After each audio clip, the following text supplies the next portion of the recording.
Aujourd'hui, nous allons apprendre rapidement en quelques minutes détruire les œuvres de l'ennemi par la prière. Détruire quoi? Par quoi? Acte chapitre 9, on fait une petite étude biblique à partir du verset 36 jusqu'au verset 43. Acte chapitre 9 à partir du verset 36. Acte chapitre. Il est écrit. Oui. Il y avait à Joppé. Il y avait à Joppé. Parmi les disciples. Une femme nommée Tabitha. Une femme nommée Tabitha. Ce qui signifie Dorcas. Elle faisait beaucoup de bonnes œuvres et de monde. Elle faisait beaucoup de bonnes œuvres et de monde. Elle tomba malade en ce temps-là. Oui. Et mourut. Yes. Après l'avoir lavée, on la déposa dans une chambre haute. Oui. Verset 38. Comme l'île est près de Joppé, les disciples ayant appris que Pierre s'y trouvait, envoyaient 2 hommes vers lui pour le prier de venir chez eux sans tarder. Oui. Verset 39. Oui. Pierre se leva et partit avec ses hommes. Pierre se leva et se partit avec ses hommes. Lorsqu'il fut arrivé, oui. On le conduisit dans la chambre haute. Toutes les veuves l'entouraient en pleurant. Et lui montèrent les tuniques et les vêtements que faisait Dorcas pendant qu'elle était avec elle. Oui. Pierre fit sortir tout le monde, se mit à genoux et pria, puis se tournant vers le corps, il dit, Tabitha, lève-toi. Elle ouvrit les yeux et ayant vu Pierre, elle s'assit. Alléluia. Amen. Ceci nous enseigne déjà en premier lieu que l'ennemi peut stopper les grâces de Dieu dans ta vie. Dorcas Tabitha, c'est le symbole de grâce de Dieu que Dieu nous a donné. Elle était une grâce de Dieu pour le peuple de Joppé. La Bible déclare qu'elle était riche, elle faisait beaucoup de monde. Ça veut dire qu'elle donnait beaucoup d'argent aux pauvres. Elle soutenait les pauvres. La Bible déclare également qu'elle faisait de bonnes œuvres. Elle cousait des habits, elle habillait les frères, elle habillait les sœurs. Et la maladie l'a frappée. Alléluia. Amen. La maladie l'a frappée et l'a tuée. Donc, sache que tout ce qui est bien dans ta vie peut être attaqué et détruit par l'ennemi. Ton enfant peut être attaqué et détruit. Peut être attaqué. Ton mariage peut être attaqué et détruit. Tes finances peuvent être attaquées et détruites. Ton intelligence également. Tes relations également. Tes finances. Tout ce qui est comme grâce de Dieu. La Bible déclare en lui que toute grâce excellente et tout don parfait vient d'en haut du Père des Lumières. Donc les grâces peuvent être attaquées. Ça, c'est la première révélation que Dieu nous donne ici. Les grâces peuvent être attaquées. Deuxième révélation que Dieu nous donne. Même si l'ennemi a attaqué et a déjà détruit, il y a encore une possibilité de restaurer. Parce que lorsque Tabitha est morte, ils ne l'ont pas enterrée. Parce qu'ils croyaient à la puissance de la résurrection. Alléluia. C'est la façon dont ta foi est alignée que la puissance de la résurrection agit dans ta vie. Si pour toi la mort est la fin, alors la puissance de la résurrection ne peut pas agir dans ta vie. Alléluia. Amen. Pour Jésus-Christ, la mort n'était pas la fin, mais pour ses disciples, la mort était la fin. Quand Jésus a dit que le Fils de l'homme sera livré, sera battu, sera assassiné, qu'est-ce que Pierre a dit? À Dieu ne plaise. Alléluia. Pourquoi est-ce que Pierre a dit à Dieu ne plaise? Parce que dans la pensée de Pierre, lorsque tu es mort, c'est fini. Dans le livre de l'Évangile également, lorsque Lazare est mort, la Bible déclare qu'on a envoyé chercher Jésus quand il était malade, dans l'espoir qu'il ne meure pas. Et pendant que le messager était en route, Lazare est mort. Il est mort. Il a fait 4 jours dans le tombeau avant que Jésus n'arrive. Et quand sa sœur a vu Jésus, elle a dit, si tu avais été ici, mon frère ne serait pas mort. Mais qu'est-ce que le Seigneur Jésus a dit? Il a dit, je suis la résurrection et la vie. Pour dire que la mort pour moi n'est pas la fin. Même ce qui était déjà mort va vivre. À partir du moment où je m'engage, à partir du moment où je m'implique. Et Dieu s'implique dans ta vie aujourd'hui. Je voudrais prophétiser. Ce qui était mort que tu avais oublié, ça reprend vie la semaine prochaine. Amen. Ce à quoi tu ne pensais plus, tu n'espérais plus, tu vas voir ça apparaître dans ta vie la semaine prochaine au nom de Jésus. Ikabragado. Donc, de la façon, je disais que la façon dont la limite de la puissance de la résurrection est dans ta pensée. Parce qu'en réalité, elle n'a pas de limite. Dans le livre d'Ézéchiel 37, on voit comment Dieu a parlé au prophète. Et le prophète a parlé avec la puissance de la raison dans sa bouche. Et les ossements sont devenus une armée. Donc, en réalité, il n'y a pas de limite à la puissance de la résurrection. La seule limite à la puissance de la résurrection, c'est ton niveau de foi. Et la foi des chrétiens de Jopé était très grande. Vous savez ce que c'est que de laver quelqu'un et de le coucher sur son lit alors qu'il est mort? Ils ont lavé Tabitha. Ils ont habillé Tabitha. Ils l'ont couché sur son lit comme si elle se reposait alors que son esprit n'était plus là dans le corps. Ce n'était que le corps. L'âme n'était partie avec l'esprit. Et la Bible dit qu'ils ont envoyé chercher Pierre. Un voyage d'une journée, de 2 jours aller-retour. Donc la foi des chrétiens de Jopé était grande. Et Dieu répondra toujours à ton niveau de foi. Dieu ne répond pas à tes inquiétudes ni à tes pleurs. Dieu répond à ta foi. Amen. Je répète, Dieu ne répond pas à tes inquiétudes ni à tes pleurs. Dieu répond à ta foi. Est-ce qu'on peut se dire? Amen. Dieu répond toujours à ta foi. Si tu t'inquiètes et que tu pleures, Dieu n'est pas concerné. Si tu te décourages, Dieu n'est pas concerné. Mais si tu réveilles ta foi et que tu t'engages à croire que Dieu existe, selon Hébreux chapitre 11, et qu'il est le rémunérateur de ceux qui le cherchent, alors Dieu va s'engager aussi. Amen. Donc c'est la foi qui détermine le résultat lorsque l'ennemi attaque ta vie. C'est ta foi qui détermine le résultat. Soit l'ennemi va attaquer et va réussir et va détruire ta vie et tes grâces, soit l'ennemi va attaquer et sera écrasé. C'est ta foi qui détermine la suite. La foi des chrétiens de Jopé était dans le fait que Pierre pouvait prier en tant qu'apôtre de l'Éternel et pouvait invoquer la puissance de la résurrection dans le corps de Tabitha et que son esprit pouvait revenir. Voilà leur foi. Ils ont donc appelé Pierre. Alléluia. Donc agis toujours par la foi. N'agis pas par la pensée. N'agis pas par la réflexion. N'agis pas par ton intelligence. Agis toujours par la foi. J'ai fait une expérience de foi où j'avais des démangeaisons dans le dos depuis 2 semaines. Je me demandais, est-ce que ce n'est pas l'eau? Est-ce que ce n'est pas ceci? Et hier, quand je me suis levé pour prier, ça me démangeait très fort. Et j'ai dit, au nom de Jésus, le feu de Dieu le remet à toute maladie.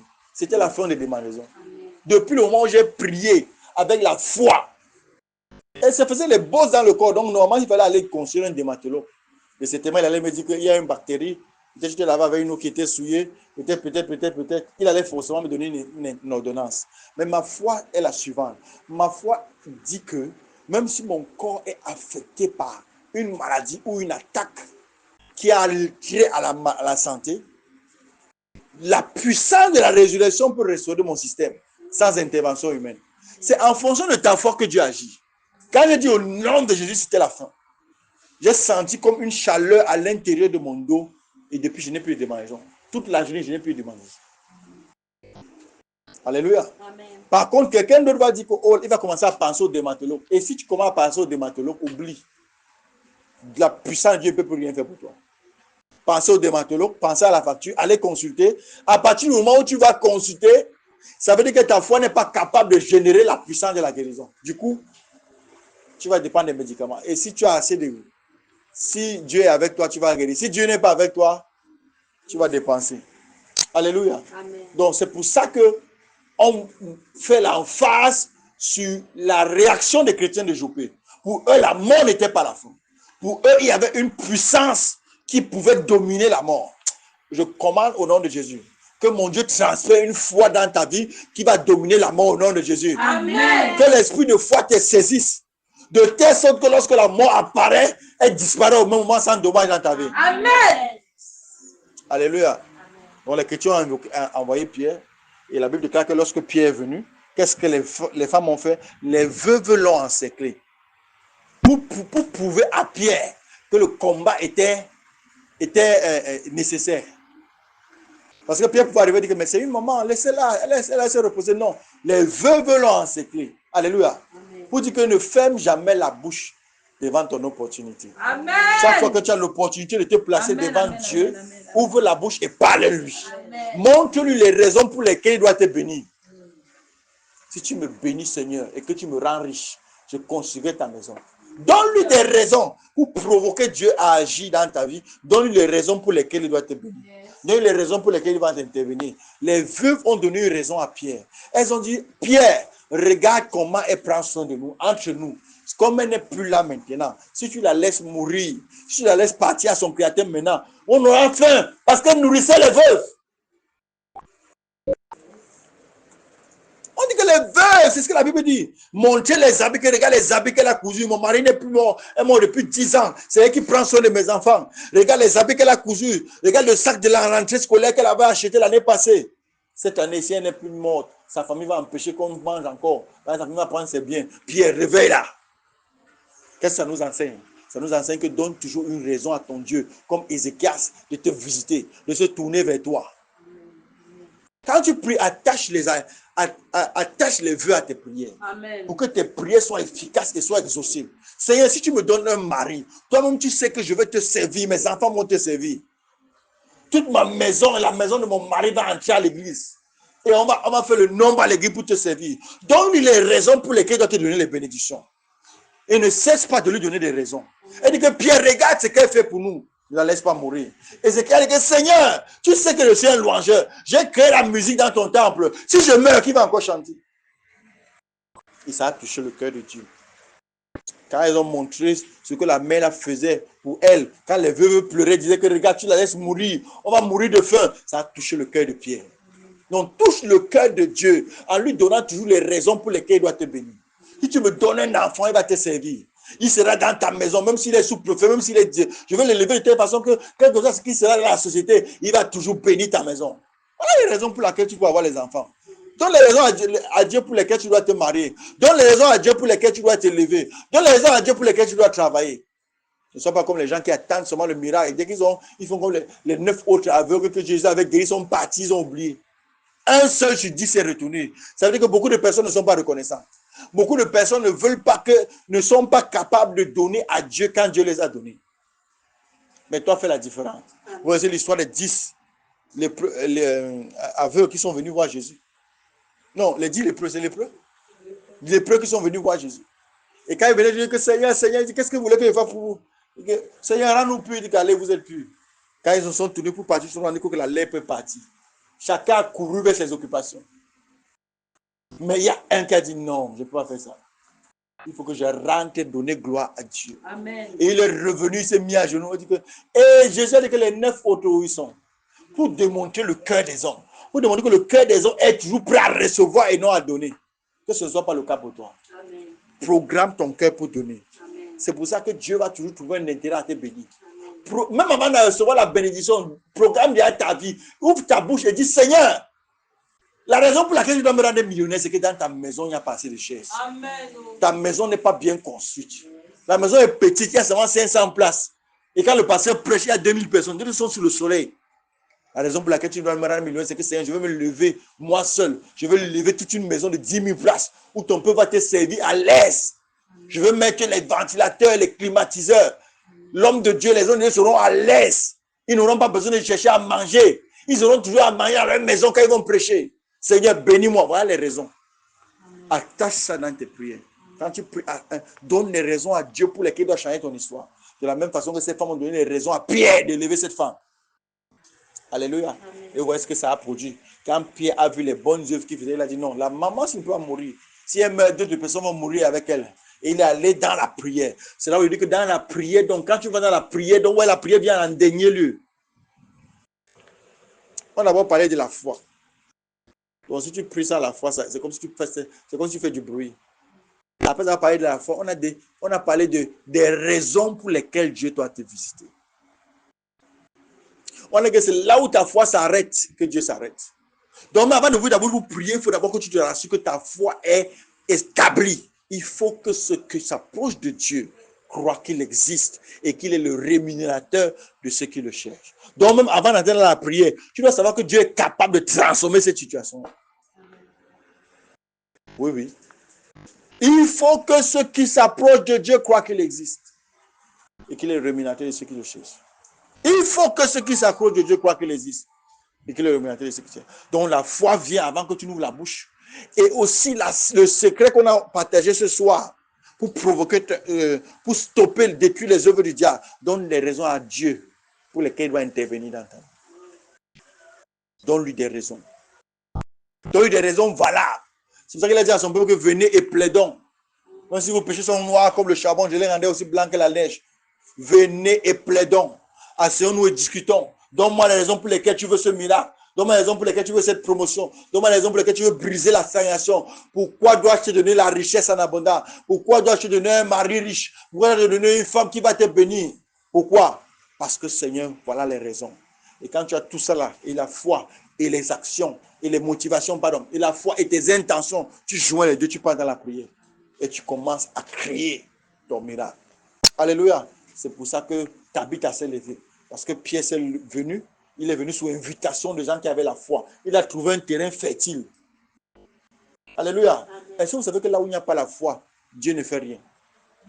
Quand Jésus allait dans son village, on l'a vu comme le fils du charpentier, vrai ou faux? La Bible dit qu'il n'a pas pu faire des miracles là-bas. Parce qu'ils étaient pleins d'incrédulité.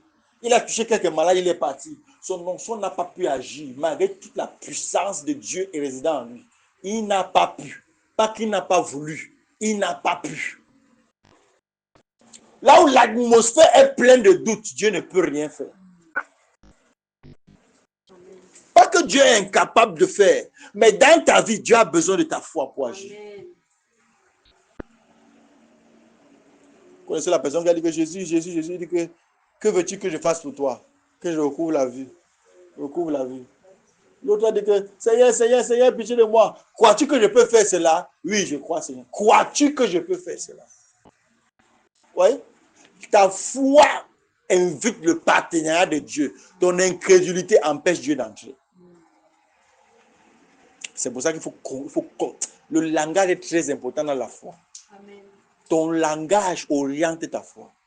Si tu es toujours en train de parler négativement, la foi ne peut pas grandir. La tomate ne peut pas se développer sans eau. Si tu sèmes la tomate en saison sèche et que tu n'arroses pas, ça va mourir. Et c'est comme ça qu'il dit. C'est comme ça qu'il dit. Donc, même le langage est un signe que tu as là. Le langage révèle ton niveau de foi. Les gens qui parlent négativement sur tout. Et qui sont toujours en train de parler. D'abord, ils parlent trop négativement sur eux.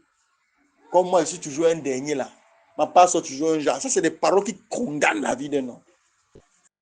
Il faut faire attention, par tes paroles, tu seras justifié. Et par tes paroles, tu seras condamné. L'esprit de l'Éternel s'aligne à tes paroles. C'est pour ça qu'au lieu de parler négativement, bêta, tu loues les louanges. Ne parle pas négativement sur ta vie. Ça va réagir contre ta vie de prière. Est-ce comme ça dit? Est-ce comme ça dit? Parle toujours en accord avec ce que tu crois. Macabragado Santa. Toujours parler en accord avec ce que tu crois. Ce n'est pas parce que tu es trop fort. Mais si tu parles cela, la foi qui est en toi, Dieu va t'assister. Dieu va t'assister. Tu parles selon la foi qui est en toi, Dieu va t'assister.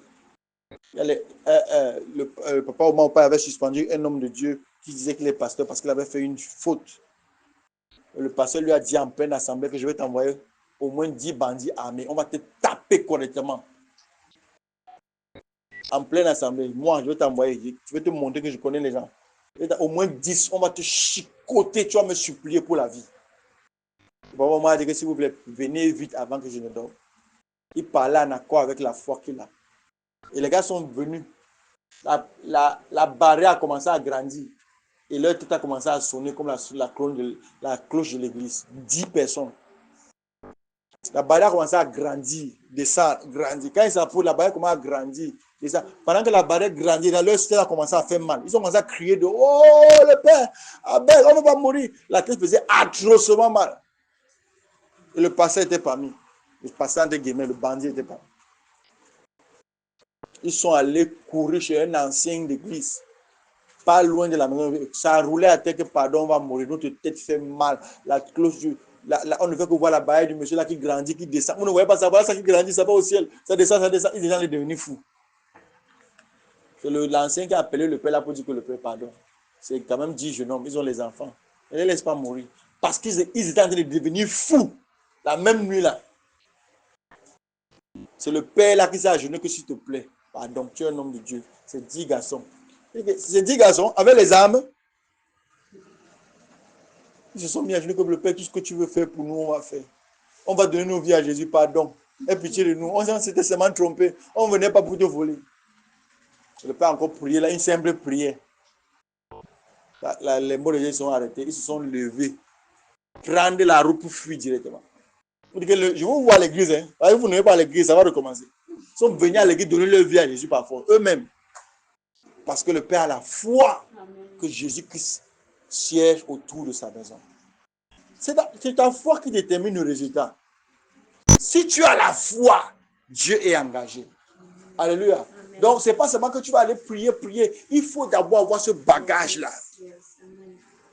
Cette ferme assurance que Dieu va faire ce que tu lui demandes de faire. Amen. Donc, quand tu pries, c'est juste une formalité. Ton cœur doit d'abord avoir cette assurance que Dieu va faire. Amen.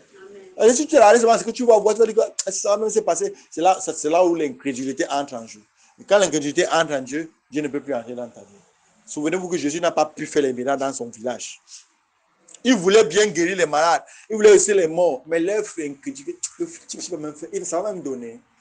On le connaît, on l'a grandi avec lui. Dieu a dit que, ok, vous me connaissez là, ok, restez dans votre maladie. Il a touché quelques-unes personnes qui avaient la foi, il est parti. Alors que partout où il allait, son ombre, seulement le voir, ses habits, les démons sortaient en le voyant seulement. Mais il a laissé son village dans la souffrance parce qu'ils avaient l'incrédulité. Alléluia. Que Dieu brise la malédiction de l'incrédulité dans ta vie au nom de Dieu. Amen. Et surtout que Dieu corrige ta langue pour que tu alignes ta parole avec la foi qui est dans ton cœur. Amen. Au nom de Jésus-Christ de Nazareth. Amen. Et je te vois comme ce soir est une soirée de prière et de délivrance. Je te vois vaincre tous tes adversaires et les terrasser au nom de Jésus. Amen. Est-ce que tu peux entendre toi? Amen. Amen. Lève-toi et commence à rendre grâce à Dieu. Dis-lui merci pour ce que tu as reçu ce soir. Father, we bless your holy name. We thank you. We bless your holy name. We thank you.